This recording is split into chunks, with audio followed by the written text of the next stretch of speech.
People take on the wrong type of debt, they take on too much of it, and they take it on at the wrong stage of life. And so what I'm trying to do is throughout life is have different levels of debt, the right debt at the right time. That's Tom Anderson, author of The Value of Debt in Building Wealth. Today on Your Money, Your Wealth, Tom talks about using debt to build wealth, just how much debt you should have through the 4 phases of life, and how that relates to the Da Vinci Code. Also, Joe and Big Al do the math to figure out how much money you need to save each month in order to have $1 million when you retire. And they cover 6 common myths that can mess up your retirement. They'll also answer your email questions, like how will a large withdrawal from your IRA affect your taxes, Medicare, and Social Security? And does the pro-rata rule include 401k balances? And for that matter, what is the pro-rata rule? And what the heck is aggregation? Now, here are Joe Anderson, CFP, and Big Al Clopine, CPA, with some answers. Hey, Alan. There's a number people have in mind when it comes to reaching financial freedom. What number do you think that is? Well, you're talking about the magic number. I think most people would say $1 million. $1 million? Yeah. All right, I would agree with that. So, how do you get to $1 million? How do you get to $1 million? Well, so I got some numbers for you here. Okay, good. Yeah, let's hear about it. So, I think a lot of times it's like, well, how much money do I need to save to have $1 million? Sure. All right, so it depends on, of course, the longer you have. If you have 1 year, you need to save about $1 million. You need to save about $999,000. Right. But let's say if you have 30 years, or maybe it's 5 years, or somewhere in between. Okay. All right? All right. So we'll start out, and then depends, of course, on the average expected rate of return. Of course. What are you using? These are all hypotheticals. Let me just have a caveat here of hypothetical. Okay. This results may not happen to you. Right. And so this is just a possible rate of return. This is just a couple of kids having a conversation about, I wonder what it would take to build $1 million. Okay. All right. So let's say you have 30 years. Okay. So you're 35 years old. Okay. 65, right? That's yeah. 30, yeah. Start saving 35, retire at 65. Okay. So if you got 30, so if you're 35 or younger, right? Right. You got 30 years. If you could get a 12% rate of return, average rate of return. 12%. Okay, 12%. That's a lot. $283 a month. That's it. Okay. That's not bad. That's not too bad. Yeah. 35, $283 a month. If you could get a 12% rate of return, the likelihood of getting an expected rate of return of 12% over 30 years. That's tough. It's definitely possible. It's possible, and there are certain asset classes that do tend to do well over the long term, but the problem is they're volatile, and you never know what period of time. So you got to be 100% fully invested in the equity markets, maybe an asset class that has higher expected returns than maybe large company stocks, such as like an emerging market. Yeah, like smaller companies, value companies, emerging markets. So you're probably all in to those. Right, very volatile. And you might have 5 years of down time, and you might just abandon it because this doesn't work. Yeah. Right? So $283 a month. But, and then you know what's going to happen to you. You're going to hit that 29th year. Right. That you're still all in those asset classes. And then it's going to drop 50%. Right. That last year, you just had one more year. If only I'd saved $285 a month. Well, it doesn't matter with you because now you're almost $1 million. Now it's worth $500,000. Right. All right. So what would you say is a better rate of return that we can use for someone with 30 years? 6%, would you say? Yeah, I'd say even 6 or 7%. All right. I'll give you both. 6%, $991.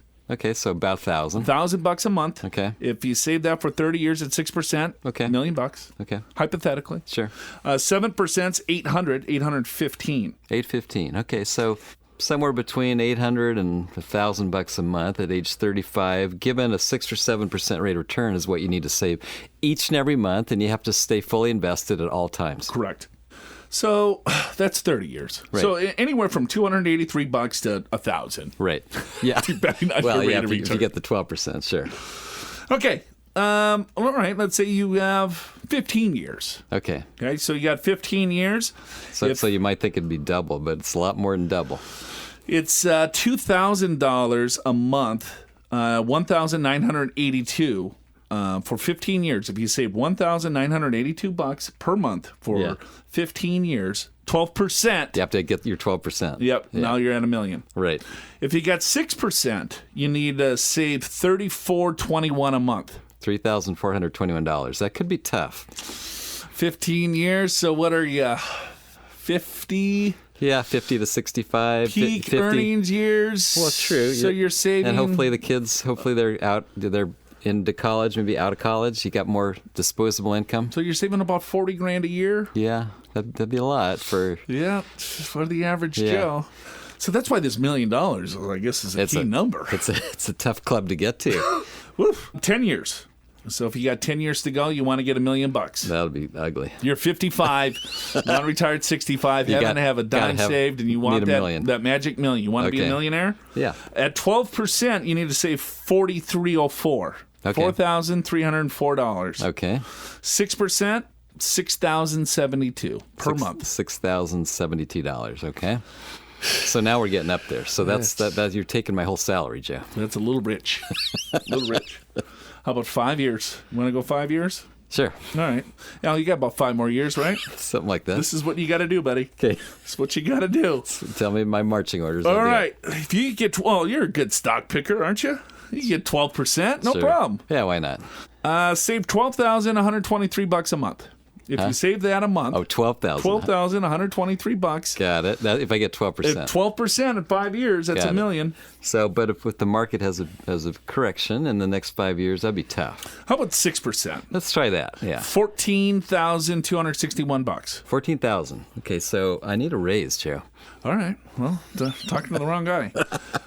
3%, right? Yeah. That would be, 5-year time frame. You probably need to be a little bit more conservative. Yeah. So if you got 3% over that 5-year time period, you need to Right. save $15,430 A month. Okay. So somewhere That's after tax. You're saying right. You're saying somewhere between $12,000 and $15,000 a month. I got to save to get to, to a get million, to a million. if you start from zero. If I start at age 60 and have nothing. Correct. Yeah. Good thing I have more than nothing. Well, yeah. You look at the big wallet on Big Al. So, looking at that, here I got another little fun fact for you. Okay. Now that I've depressed everyone in the first 5 minutes of our show here, let's say if you have a 30-year life expectancy, Okay. all right, and you want to retire, and you want to spend $100,000 a year. Okay. Everything has to come from your overall portfolio. That portfolio will grow at 6% per year, and it will be zero at the end of 30 years. Okay. You need $2,040,108. Okay.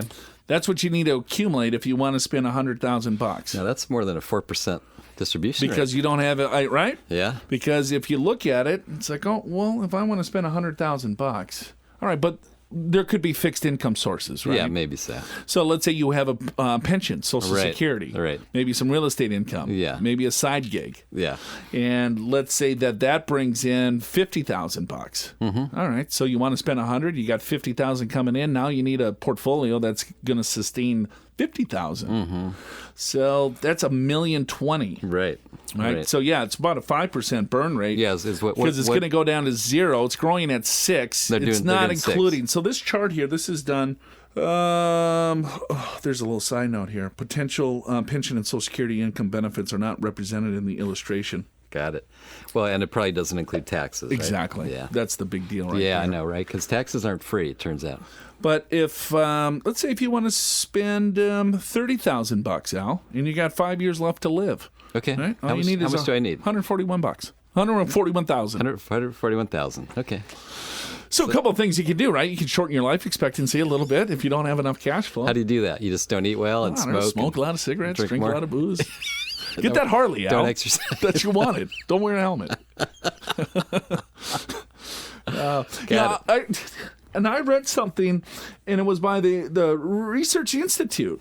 And they were like, this whole retirement crisis is not real.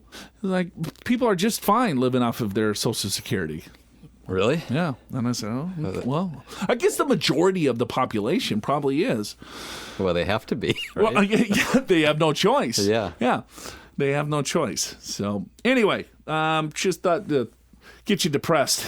Now you need to save $15,000 a month, and you need several $1 million to support a lifestyle. So I guess the moral of the story is the earlier you start, the better, right? Yeah. Yeah. Well, there's a lot of things that you can toggle, right? You can delay your Social Security. What was that stat that you and I were talking about? You were like, Yeah. So it's something like, now we know that if you start saving at age 25 versus 35 or 45, but they did a stat. If you start saving at 25 or at 45 versus 25, so you start saving 20 years later, it's about the same impact of at age 60, planning to retire at age 62 and working till age 70. So in other words, those 8 years on the back end is worth 20 years of accumulation on the front end. On the front end. And the reason that happens is a bunch of reasons. You're generally making more income, higher wage earner at that point. Secondly, you've got savings already, so it's just compounding. And third is your Social Security becomes a lot higher because you take it at 70 versus 62. It's about a 72% increase versus 62. And then the bad thing is your life expectancy is shorter, so you have less years to fund it. So that's how this can work. I still think that 70 should be the new retirement age. Yeah, I've heard you say that before. We're living a heck of a lot longer. Well, it people should be. are in great shape. The problem, though, is a lot of people, they have to leave their jobs not by their own choice. Right. 50% of people about are. 50%. Half are forced into an early retirement. Right. So. Nobody knows what's ahead for investors, but Larry Swedroe's book, Playing the Winner's Game, Think, Act, and Invest Like Warren Buffett, offers bedrock investing principles that can help you profit in today's shaky markets. Right now, it's available for free to Your Money, Your Wealth listeners. Just click special offer at yourmoneyyourwealth.com to get yours. Learn how to think like Warren Buffett and build a well-designed portfolio based on solid evidence and your highest interests. Playing the Winner's Game, Think, Act, and Invest Like Warren Buffett by Larry Swedroe, with a foreword by Joe Anderson, CFP, and Big Al Clopine, CPA. Click special offer at yourmoneyyourwealth.com to get your free copy. Hey, welcome back to the show. Show's called Your Money, Your Wealth. Joe Anderson here, certified financial planner. I'm with, of course, Big Al Clopine. He's a CPA. Thanks for tuning in. We got Tom Anderson back on, Al. We do, and it seems like, we talked to Tom recently, but he wrote a new book. Yes, he did. And there's no relation. I wish. Oh. Yeah, I can. Yeah. Well, Andersons are smart people. You know that. I was thinking that you were going to say, you know what, I did some research and Tom is a distant cousin, but that's not true. Huh? Yeah, I guess not, no. Well, probably somewhere on the family I suppose tree. we're all related somehow. Jesus, yeah. Well, let's bring him on. Tom Anderson, welcome to the show. Joe, Al, thanks so much for having me. Really appreciate it. Oh, well, the books that you have written, and then you speak all over the country on, in some cases, when it comes to traditional financial planning, could be a little controversial, if I do say so, when it comes to the value of debt in retirement or value of debt in growing your business, when I think a lot of the other pundits might say you want to be debt-free. Let's talk about how you can utilize debt and what's different with this new book versus the other books that you've written. Yeah, so I think you're right. It is a controversial topic. And so I try to minimize that controversy by basically saying, look, there are different types of debt. We can't group it all into the same category. And what we need to do is we need to use all of the tools and resources that we have available to us to have the highest probability of success with the least amount of risk. And that's what this book series is about. And so the first book, we kind of outlaid the general ideas. The next one was about retirement. And this book is really about building wealth, how much debt we should have. Well, we're trying to make sure that we've got the right ability to enjoy life today, be prepared for emergencies, and be on track for the retirement that we all want to have. What I love about it is that you look at both sides of the balance sheet. Right, you got the equity side and the debt side. And then when you think of building wealth, a lot of times you're like, well, if I look at a net worth statement, I look at my assets, then I look at my liabilities, and I subtract my liabilities from my assets, and that equals my net worth. So if I have larger debt or if I continue to hold that debt, how is that actually going to build me wealth? Well, if you just hold the debt and you don't grow the assets, then it mathematically can't grow your wealth. So there's a qualifier there. Yeah, I suppose, yeah. I'm not that bright, Tom. Well, but this is important, and this is where it is controversial, because my books aren't about buying things that you can't afford. They're not about, ways to do kind of stupid things that we shouldn't be doing. It's about living responsibly. And part of being responsible is that if you choose to have some strategic debt in place, I assume you're going to save the difference. Most people are vastly undersaved, not only for retirement, but for the curveballs that life can send all of us. And I want people to have more liquidity and more flexibility. And if you have that, then some debt can actually be good for you. So let's talk about that. What are some of the strategies that people should think about?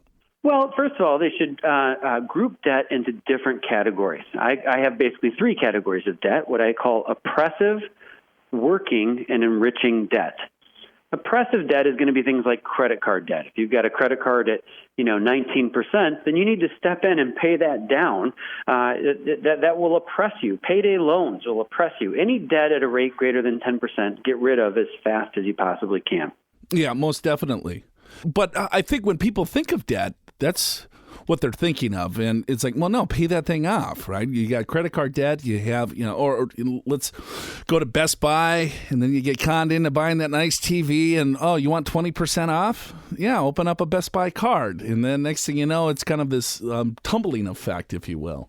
Yep. We all want that new flat screen TV with the more features and so forth, and we can put it on the merchant's card, and that is not what this is about. So, all right, we can't do that then. All right. Can't do that. Where conventional and wisdom and I are on the exact same page is get rid of all of that type of debt as fast as you possibly can. It's not about that type of debt. But there's other types of debt where some people have student debt, and maybe that debt is at a rate of 5 or 6%, in some cases lower. You want to be cautious in paying that down because you need to value the liquidity of having the money in the bank to be able to weather the storms that life sends us all. And then enriching debt is going to be debt that you choose to have yet could pay off. That one becomes a little more complicated, but we think about mortgages, right? If you could build up money in the bank instead of paying down on the house, that gives you more liquidity, flexibility, and more money working for you long term, which increases the chances that you'll be on track for retirement. Would you suggest then that everyone would have a 30-year fixed mortgage?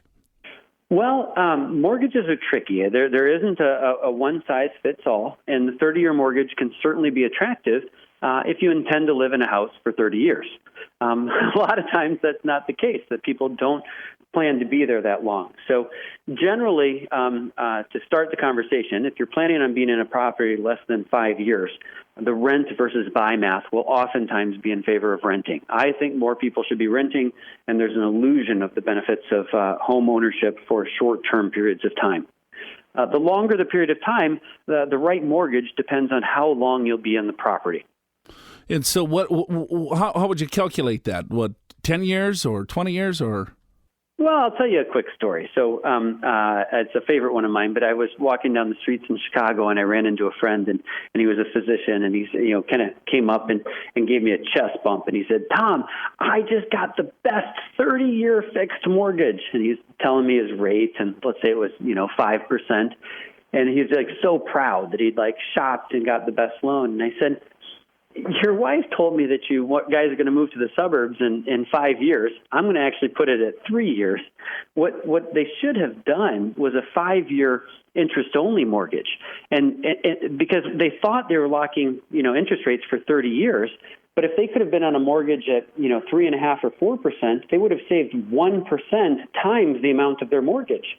Now, in this instance, it was a large mortgage, but if it was a $500,000 or $1 million mortgage, you're saving $5,000 or $10,000 a year. On a $200,000 mortgage, you could save $2,000 a year by having the right mortgage in place for the length of time that you intend to be in the property. And so many people forget that important component when they're refinancing their homes.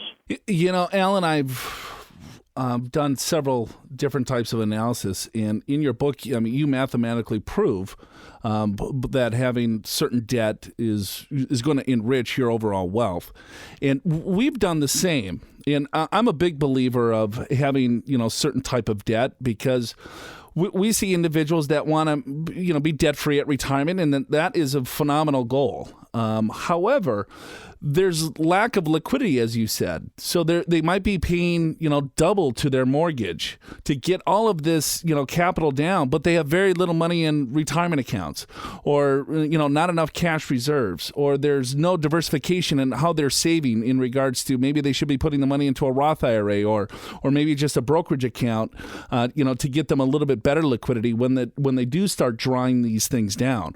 But how do you educate someone, even if you show them the numbers, because it's such an emotional thing to get that mortgage paid off? How do you explain that to someone that is that emotionally tied to being debt-free?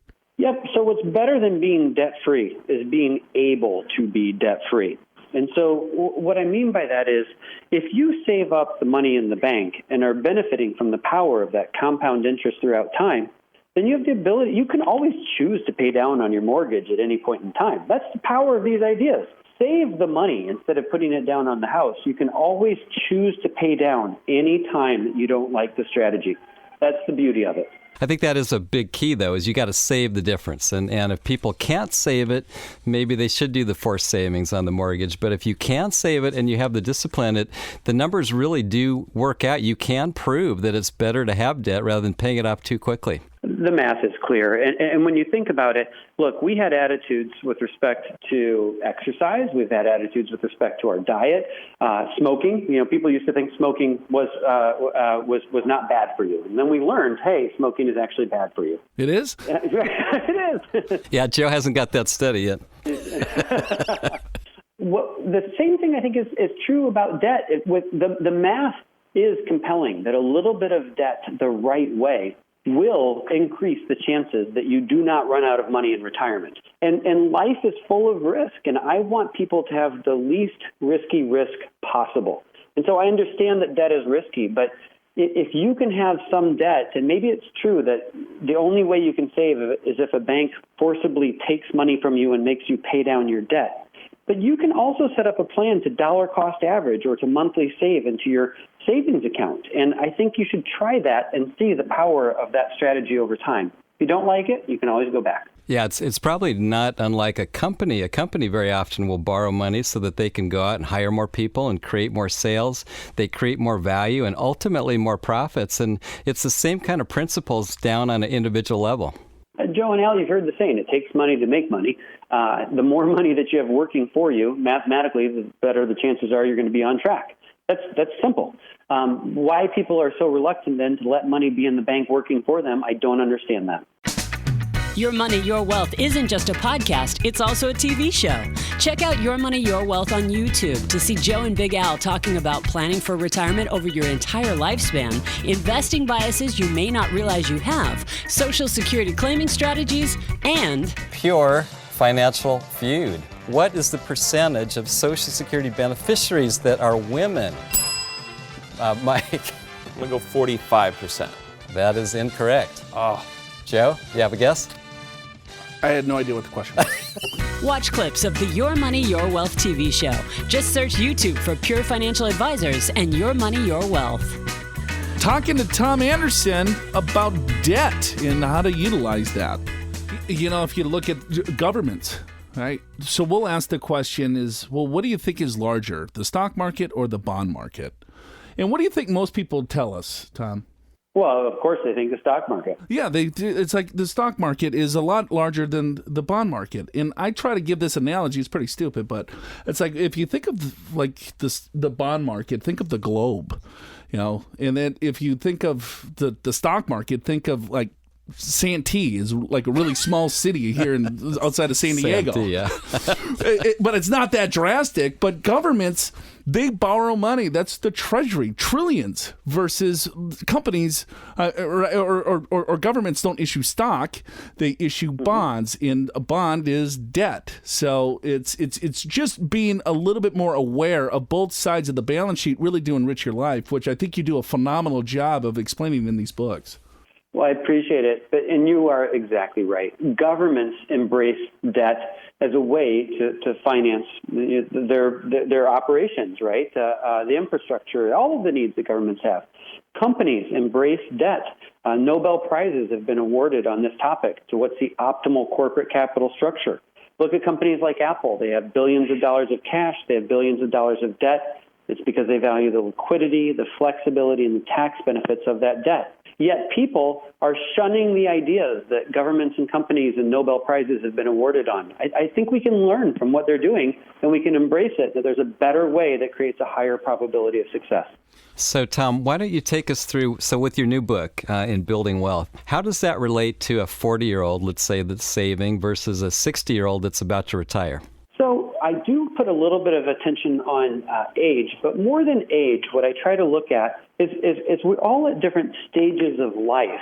And I look at those stages as your net worth relative to your income. So if your income is less than 50%, if your net worth is less than 50% of your annual income, so let's say for easy math, you make $100,000 and your net worth is less than $50,000, then you're what I call the launch phase of life. And during this phase, you want to try to avoid all forms of debt. You just really want to focus on building up that liquidity and savings. You could be 25 or you could be 40, but if you're in the launch phase, eliminate all forms of debt and build up money to break the check-to-check cycle. Would that include a mortgage? Actually, this is, again, kind of against conventional wisdom, but even a mortgage. During that phase, I don't want you to take on debt. Even what we could both argue is good debt, I don't even want you to have a mortgage in that phase because so many people jump into home ownership too early. And I had personally bad experience with it. I moved into a house and then, the furnace went out and I had a $6,000 bill and I paid it and I basically still had heat and just less money in my account and back to check, right? And then I had to do the roof. And so home ownership has benefits, but there's a lot of expenses associated with it. If you don't have liquidity, you can't handle those curveballs. What's the next phase? The next phase is when you're coming into that independence phase. This is when your net worth is between 50% and 2 times your annual income. So for easy math, if you have $100,000 of income, if your net worth is between $50,000 and $200,000, now we're starting to get into independence. Here, absolutely, home ownership is going to come on the table, many other things. And I start to talk about how we can build up money for those big life changes. Maybe they're kids, maybe their new home. We're trying to, get married. Many things happen during this phase of life. Oftentimes it's in our 30s, but in many cases it can be our 40s, and in some cases even our 50s. Here, we can want to embrace the right amount of debt. We want to have good debt in our life, and we don't want to pay that debt down. I'm actually comfortable having a higher debt level during those phases, and all additional money I want to build up your liquid investment assets, not to pay down that good debt. Well, let's go to the other phase, and then I'll recap. Sure. So freedom is when your net worth is between 2 and 5 times your annual income, and then equilibrium is when you're between 5 and 20 times. If your net worth is more than 20 times your annual income, you can take all my ideas with debt and throw them out the window. So if you make $100,000 and have a net worth of more than $2 million, you don't need debt. Anyone that tells you that they do, they can't mathematically prove it. But until you're in those zones, I want you to reduce your debt ratio by building up your assets rather than paying down debt. And that's all that the book is about. Once you break through that 20-time ratio, which we should put you on a path to how you'll get there, you can do whatever you want to do. So when you're in different phases, you want a different debt ratio. And I think that's where people might get a little bit confused when they just hear the word, building wealth with debt. Because if you're in a certain phase, it's like, no, you should not have any debt at all. And I think the people that get in trouble with debt, they have debt in the wrong phase, potentially. That's exactly right. People take on the wrong type of debt. They take on too much of it, and they take it on at the wrong stage of life. And so what I'm trying to do is throughout life, the launch independence, freedom, and equilibrium, is have different levels of debt, the right debt at the right times. And so actually what the way the ratios were come up with is it's through what's called the Fibonacci sequence. Are you familiar with what's called the divine ratio or the golden ratio? Nope, we're shaking our heads. I told you, Tom, I'm not that smart. Educate us. Have you seen the movie The Da Vinci Code? Yes, I did see that. Yeah, Tom Hanks. Love him. Yeah, Tom Hanks. So what happens is Da Vinci was obsessed with this. Have you ever seen the picture of the man with his kind of arms spread out and his legs? It's the Vitruvian man. And what it's talking about is it's the perfect proportions in our bodies. If you think about it, the proportions in a rose are the same as a hurricane as the Milky Way. Mozart and Beethoven have been obsessed with the ratios, and there was a mathematician called Fibonacci, and in the beginning of the Da Vinci Code, this mathematician, there's a reference to that sequence. It's called the divine ratio or God's ratio because there's a series of ratios of balance. And what I actually do in the book is I apply those ratios of balance to your financial life, saying that we can be a rose or a hurricane or the Milky Way, and we can have different levels of balance throughout our life. That's great stuff, Tom. I really appreciate your time. I know you're super busy. Guys, you got to get this book. It's The Value of Debt in Building Wealth. Bestseller, Thomas J. Anderson. Tom, thanks a lot again. Any last parting words for our audience? It's like red wine, chocolate, the right amount, the right way, good for you. Too much of debt, bad for you. So it's all about focusing on the phases of life, and balance would be my big themes for people as they embrace these ideas going forward. So as we go into the weekend, you're telling me to drink in moderation. Exactly right. That's what I heard. He said it right to you. Yeah, boy. God, Tom knows me well. All righty. It's been 3 decades since the last major tax reform, but this could be about to change in a major way. That said, the president and the Republican Party are still divided on a number of key policy questions. Visit the white papers section of the Learning Center at yourmoneyyourwealth.com to download the white paper Tax Reform, Trump versus the House GOP, for a deeper look into the proposals. How might income tax, estate tax, and business tax change? Are your tax strategies at risk? Download the Tax Reform white paper to find out more. Visit the white papers section of the Learning Center at yourmoneyyourwealth.com. Time now for Big Al's List. Every week, Big Al Clopine scours the media to find the best tips, do's and don'ts, mistakes, myths, and advice to improve your overall financial picture in handy bullet point format. This week, 6 common myths that can mess up your retirement. I don't want to mess up my retirement, so what are the things that I have to watch out for? And myth number 1, Joe, is the myth is that you have a magic number. Because we just talked about magic numbers. I know. It's an easy assumption. All you need to have a comfortable retirement is save enough money so you can withdraw 4% each year of your nest egg.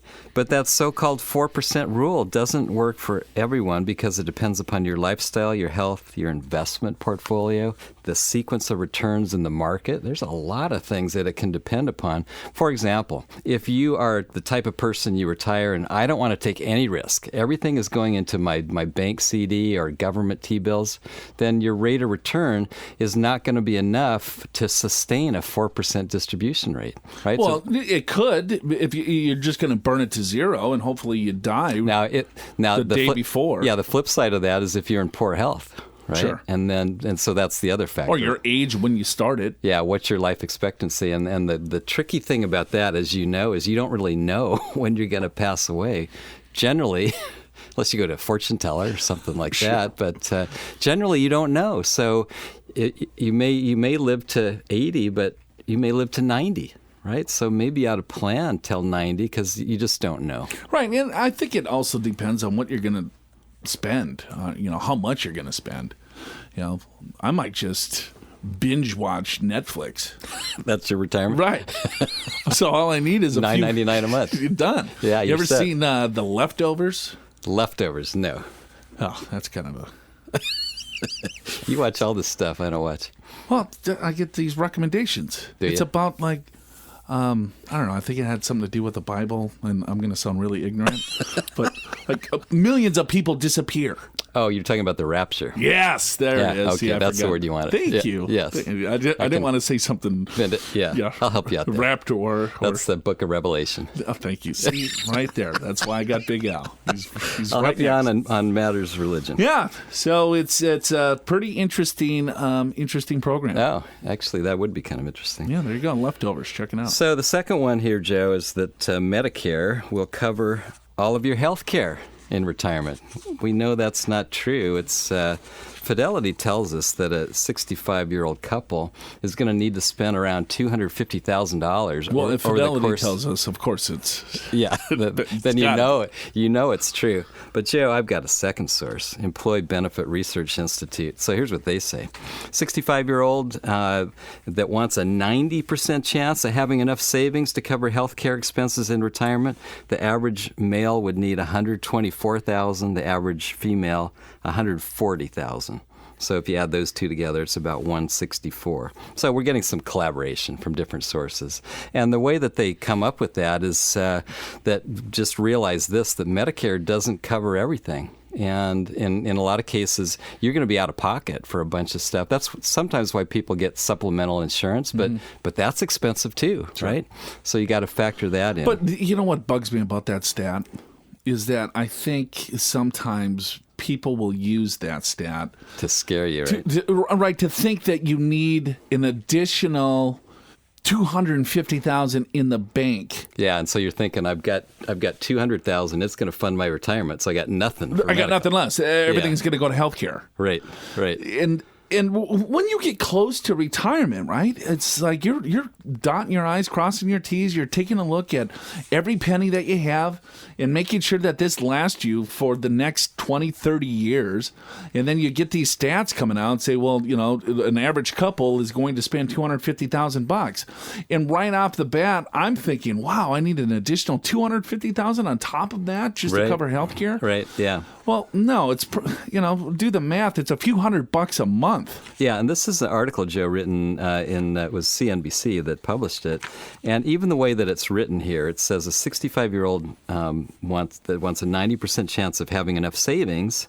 Then they go on, the average man would need to save $124,000, and the average woman would have to sock away $140,000, which I agree with you. It's misleading because really a better way to say this is what you're going to spend over your lifetime. Right? And you have hopefully sources of income like Social Security, like pensions, like your savings. That's where this comes from. It's not like you need this store of funds. You have your little healthcare little bucket. I got my bucket for fun. My envelope. That would have been a fat envelope. Yeah, right. This is a fat one.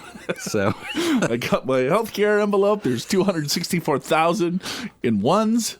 You know what's interesting, though, is not included in these figures is long-term care. Sure. So long-term care, if you need that, this is over and above this $250,000-ish. Yeah, no, that's a real scary statistic there, too, because a lot of us are going to need some sort of care. Right. It's probably half, right, or more. Yeah, well, it depends on the stats, right? But right. I've seen 70. Right. But, so it could just be for a couple of weeks.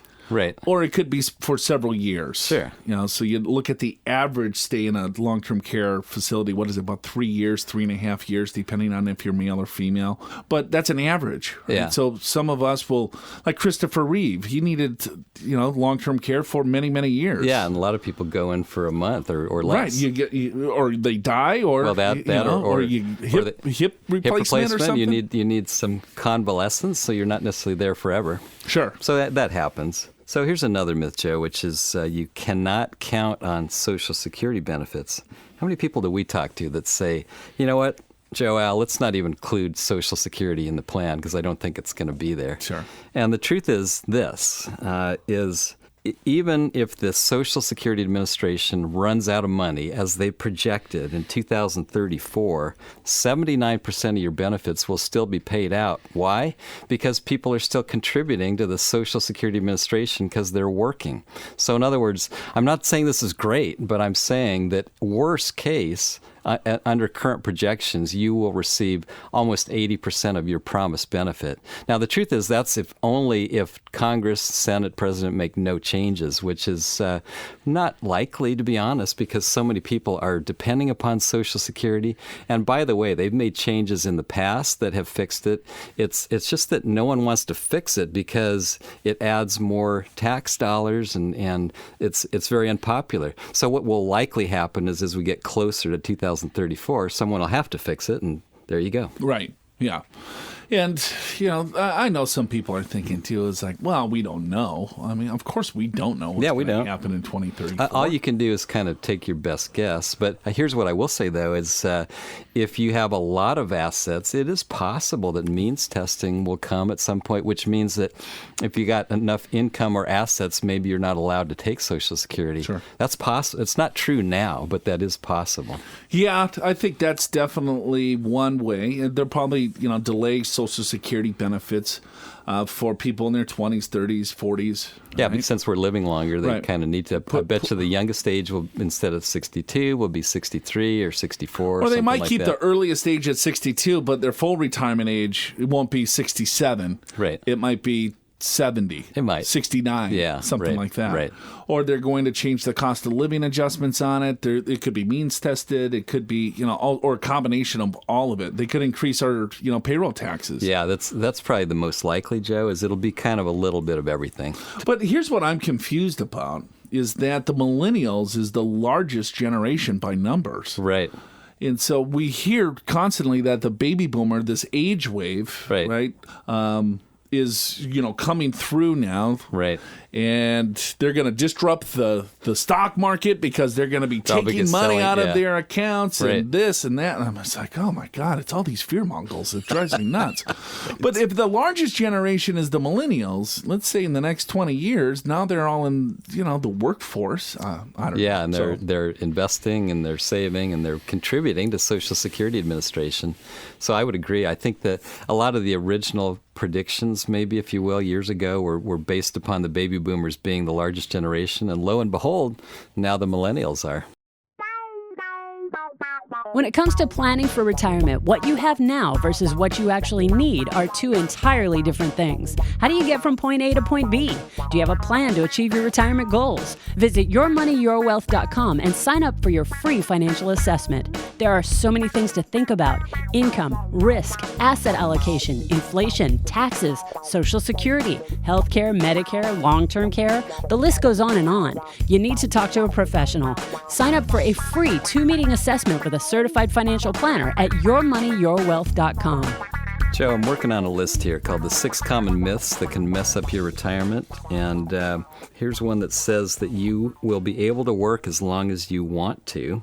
And people, they're more and more, they're planning on working longer to save for retirement. About 30% of U.S. workers over age 60 say they don't plan to retire until at least age 70. And 20% say they don't believe they will ever retire. But that's by a survey on Career Builder. Now, here's another one, EBRI Retirement Confidence Survey. So they have, they said more than half the people expect to work past age 65. But the current stats, Joe, people working past age 65, it's only 15%. So a lot of people are not able to work, and it's and if you think about it, how could that happen? Well, there's a lot of reasons: your own health, your spouse's health, your parents. Maybe you got to take care of them, or maybe your job it's passed you by. Maybe somebody younger, quicker takes your position, especially if you have a technical type position and you're not keeping up. And a lot of times, if you're in your 50s and 60s, your salaries are higher, and companies look to try to decrease that salary. So just be aware that you don't always have control over that. Hey, here's another confidence survey, the 2016 Retirement Confidence Survey and Worker Confidence Survey.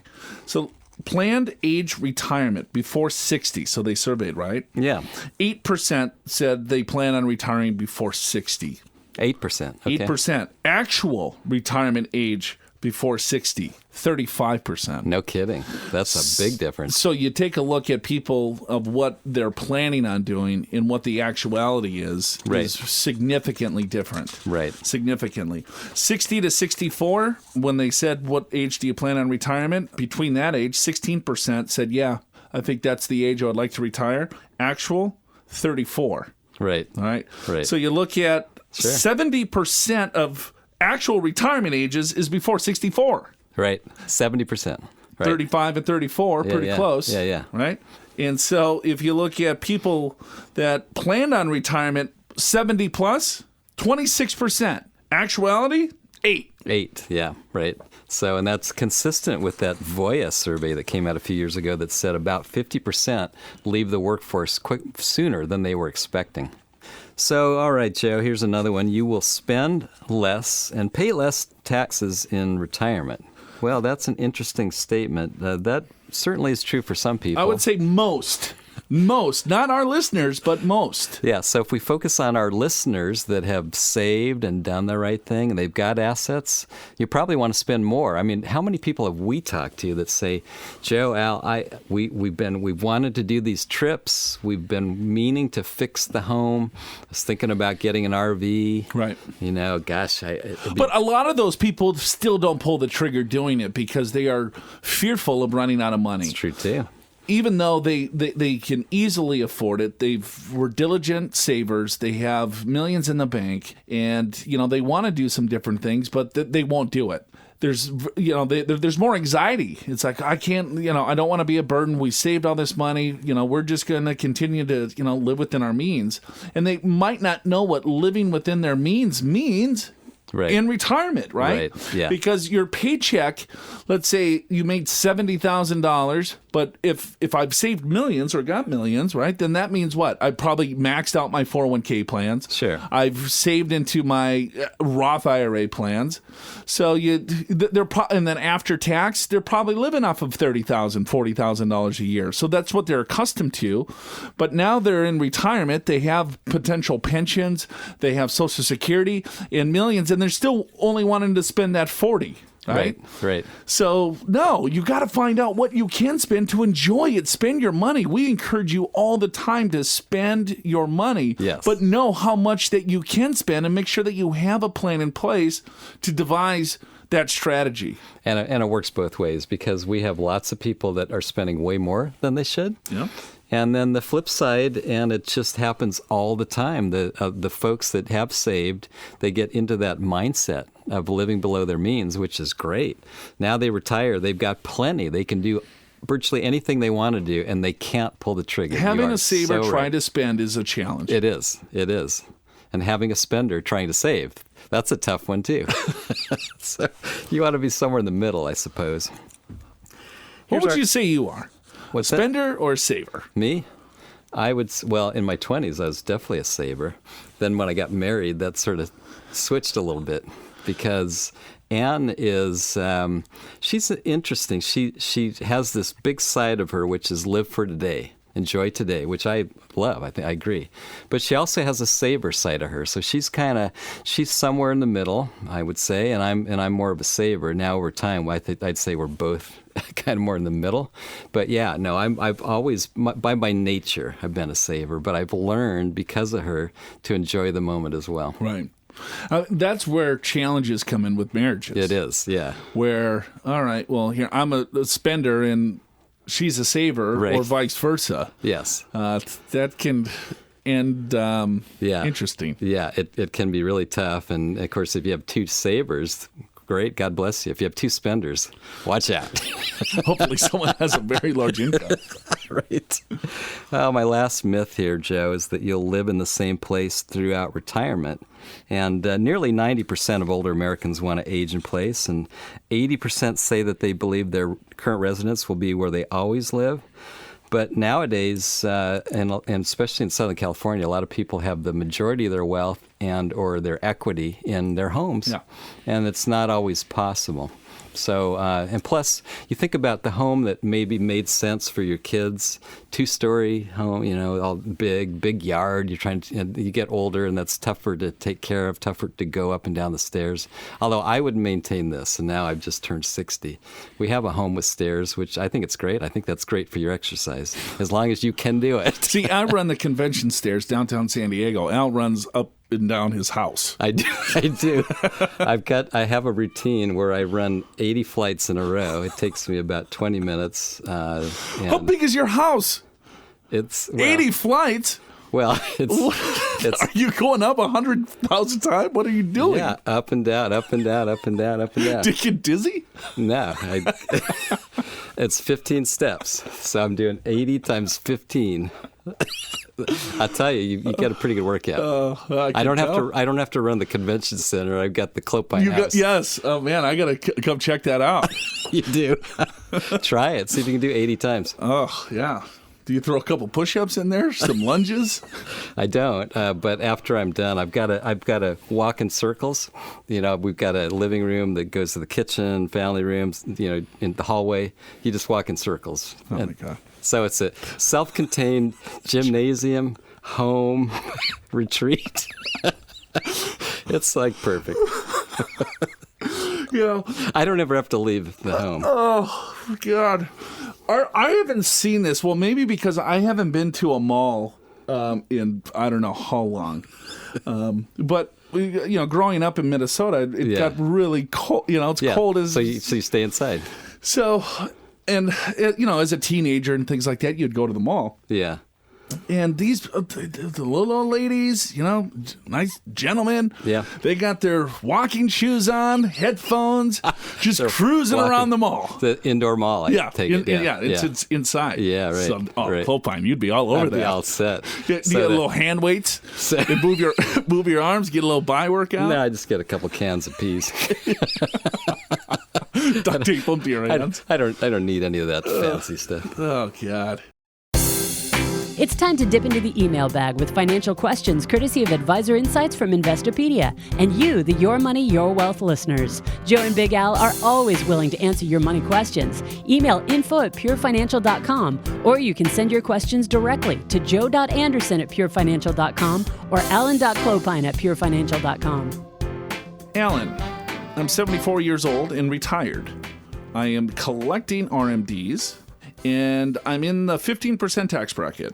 Okay. If I withdraw a large sum, say $100,000 from my IRA, will it be taxed at 15%, or will it raise my income and cause me to be taxed at a higher rate the year following?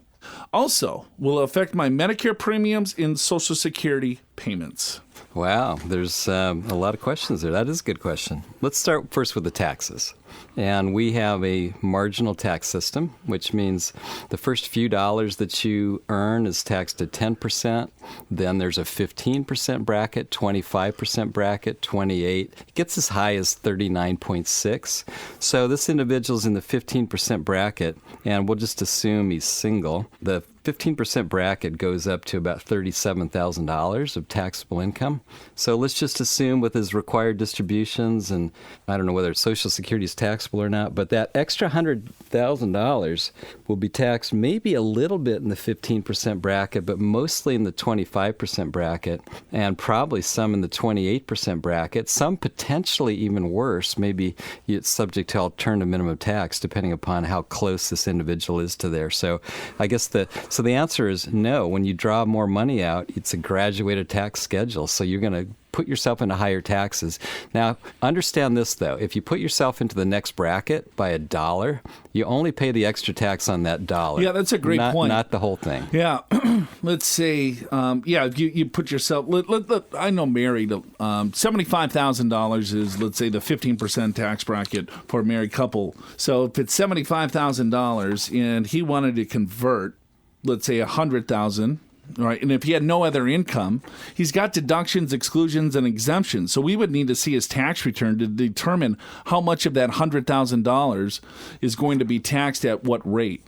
Right. So looking at your 1040, you would want to look at line 43, which is the second page, about halfway down of your tax return. There's going to be a number there, line 43, that's going to tell you what tax bracket that you're in. Then you can look at the tax tables and you could go to irs.gov and look at the tax tables and say, all right, well, I have room in the 15% tax bracket, let's say, of $25,000. So maybe he would take a distribution of $25,000 versus the $100,000. Right. Or you look at, all right, well, how much money does he have in his retirement account? How much is his RMD? How old is his wife? And how much is in her retirement account? Then she's going to have an RMD if she's younger. And then what are those two RMDs together, required minimum distributions out of retirement accounts, going to be combined? And what tax bracket is that going to put him in? So there's different things. But to go back to what you said, Al, if it's $1 over, let's say if he took more money out and it jumped in like $500 more into that other tax bracket, well, just the $500 would have been taxed at that higher tax rate, not the whole amount. Right. Where I think people get confused. It's like, well, I fell in that 25 or 28% tax bracket. So does that mean everything is then taxed at that rate? Yeah, I would honestly say maybe as many as a third of the people that I talk to, they think that's how taxes work. Sure. $1 in, now I'm in a higher tax bracket for everything. It's just that extra dollar. Now, a couple more points on this one is when you have more income, because when you take money out of an IRA, it's considered income, then potentially more of your Social Security income is taxable, because there's this concept where it's the amount of tax that you pay on Social Security is dependent upon your provisional income. And your provisional income is virtually all your income plus half of Social Security in a rough sense. So here's what can happen for those of you that are in the 15% bracket. You take more out of your IRA, and now all of a sudden, more of your Social Security is taxable. And I just saw an example recently of someone that took about $7,000 more out of their IRA. It caused their taxable income to go up by $10,000. So in other words, they are paying 15%, but they're paying 15% on $10,000, not $7,000. So the effective rate on that $7,000 that they pulled out might be 22% or even as high as 27%, depending upon where you are on this scale. So so be aware of that. Yeah, it's a weird scale with Social Security, because all of a sudden each dollar that you add as ordinary income, let's say as a retirement distribution, it will add another dollar if you're in this zone to taxable income of your Social Security. Yeah, and it's a hard thing to explain, but I've seen in some cases where someone has pulled out an extra $1,000 from their IRA, and they ended up paying about $270 of extra federal tax, because all of a sudden that extra dollar, which they paid tax on, caused more of their Social Security income to be taxable. Right. It could then go up to 85 cents. That's right. Of the dollar is going to now be subject to tax, because you get 15% of your income or Social Security income tax-free. Right. Another thing, too, is to be aware of the higher the income that you have, it's going to be subject to taxation, but it's not necessarily going to reduce your payment unless you have taken your Social Security early and you have earned income. Right. So this example, he's taking money out of a distribution from a retirement account. So no, would have zero effect on the actual dollar payment that you're receiving from a gross standpoint, but your net might be completely different after taxes, because maybe more of that's going to be subject to income tax. Right. And so at the current time, when you take Social Security early at age 62, all the way to full retirement age, which this year is 66 years and 2 months, well, then there's limitations on how much earned income, in other words, how much salary you can have. Once you get over that age, 66 years and 2 months, it doesn't matter how much you make, whether it's salary or not. It doesn't impact your benefits. It does, however, impact how much you pay for Medicare premiums. Right? Because the more that you make, you can go up into higher levels. And as a single taxpayer, you're going to love this, Joe. I guess I wasn't paying attention because I printed out the 2014 tables. So it's about 3 years behind. But where did you even find that? I don't know. I was on the internet because I lost my other sheet. Well, I have a stack of about 1,000 of those. Yeah, I just don't know where they were, and I forgot to ask you. Anyway, in 2014, a single taxpayer, once they made over $85,000, they started paying more in Medicare. It's about $90,000, something like that. Currently. So where Medicare premiums are means tested. Yeah. The more income that you have, the higher the premium you're going to pay. That is correct. That is correct. Where Social Security is not there yet, so the more income that you have, they're not going to reduce that. But the Medicare premiums will increase with the higher income that you have. Here's another side point. But they just take a look at the last 2 years. Right. So if you do have a big jump, some of it is you could fight the increase in payment as well, depending on the circumstance of how that income was created. Right. So just FYI. Yeah, I guess one other side point, Joe, is for those of you that are in the 15% tax bracket, and again, this is defined as a single taxpayer with taxable income of about $37,000, married taxpayer of about $75,000, give or take. If you're in this bracket, then if you have capital gains, if you sell a stock or bond, mutual fund outside of retirement, so not part of your retirement accounts, and it's at a gain, well, your capital gains rate is zero. So let's say you're married, your taxable income is $60,000. You could sell $15,000 of gains and pay no federal tax on that because the capital gains rate is 0 when you're in the 15% regular rate. I get this question as well. If that's true, can I sell my rental property with $1 million of gain and pay no tax? And the answer is no. It's the same idea. It's a graduated schedule. The first $15,000 would be tax-free in that example, but everything else would be taxed at 15% capital gains rate or 20% rate once you get up over about $450,000. I have a question that was given to us about the pro-rata rule. Oh, boy. Okay, that's hard to explain. We'll give it our best shot.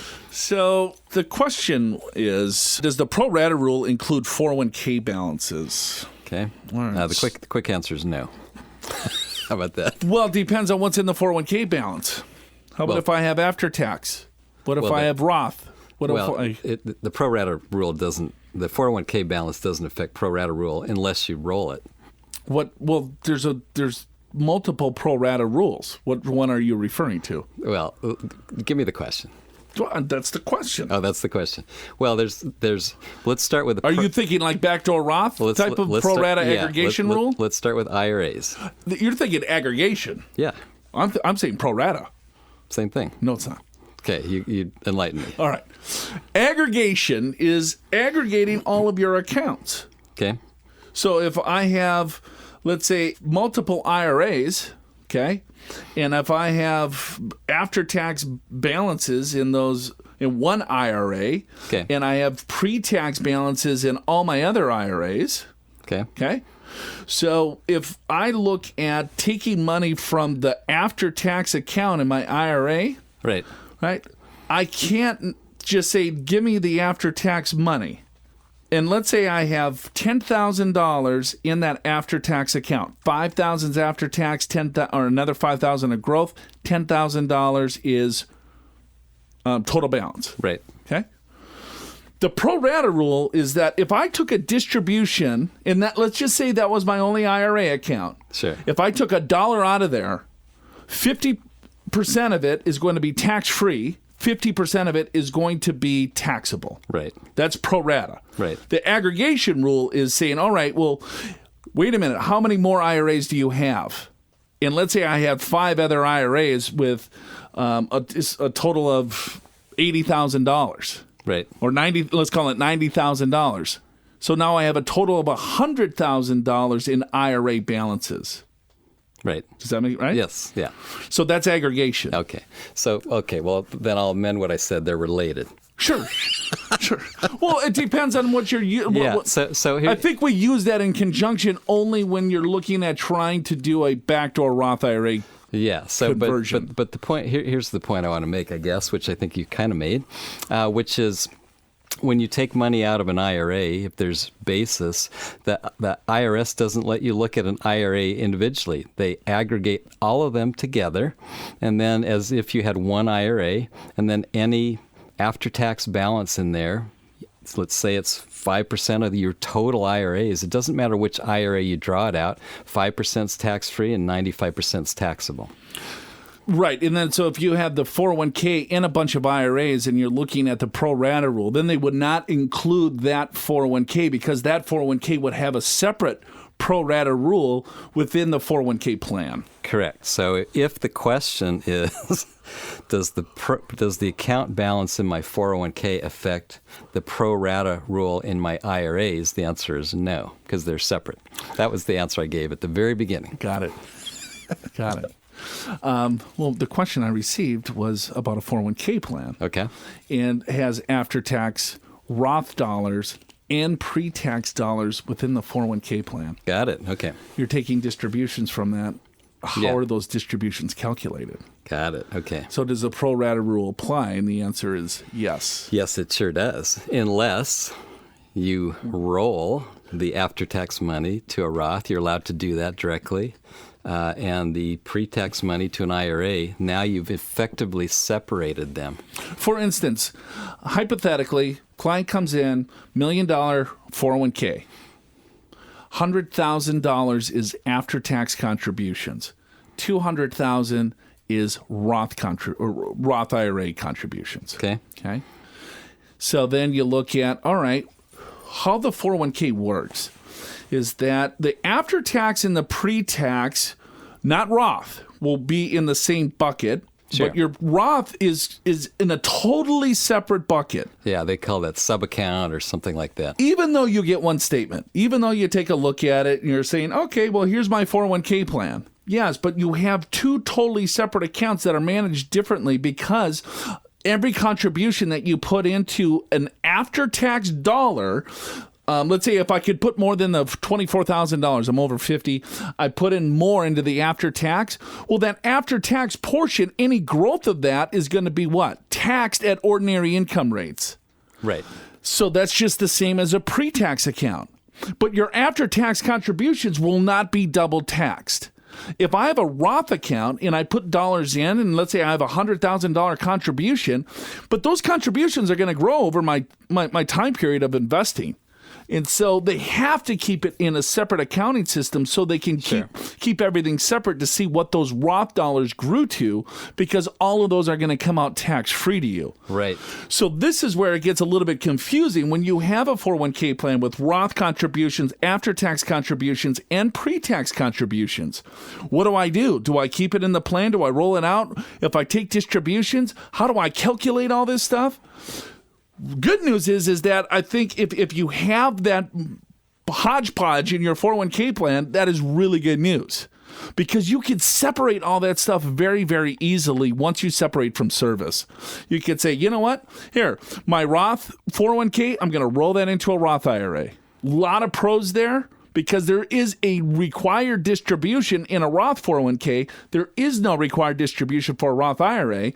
Those after-tax contributions, guess what? Boom. Roll those right into your Roth IRA. And then now the growth of that after-tax stays in the 401k, plus your other pre-tax. You take those dollars out, it's going to be taxed at ordinary income. But you roll that into an IRA, that's tax-free until you pull the money out. Now you can separate all this stuff and consolidate the certain tax buckets, and then you have a lot more control of how much taxation that you want to hit on your tax return versus using the pro-rata rules that the IRS has given us. All right, well, that was a mouthful.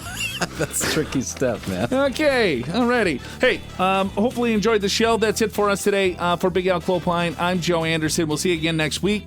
Show's called Your Money, Your Wealth. So to recap today's show, the earlier you save and the more you save, the better your chance of having $1 million or more when you retire. You should consider the possibility that you won't be able to work as long as you want to. You should also carefully weigh all the factors involved when deciding whether to make a large withdrawal from your retirement account.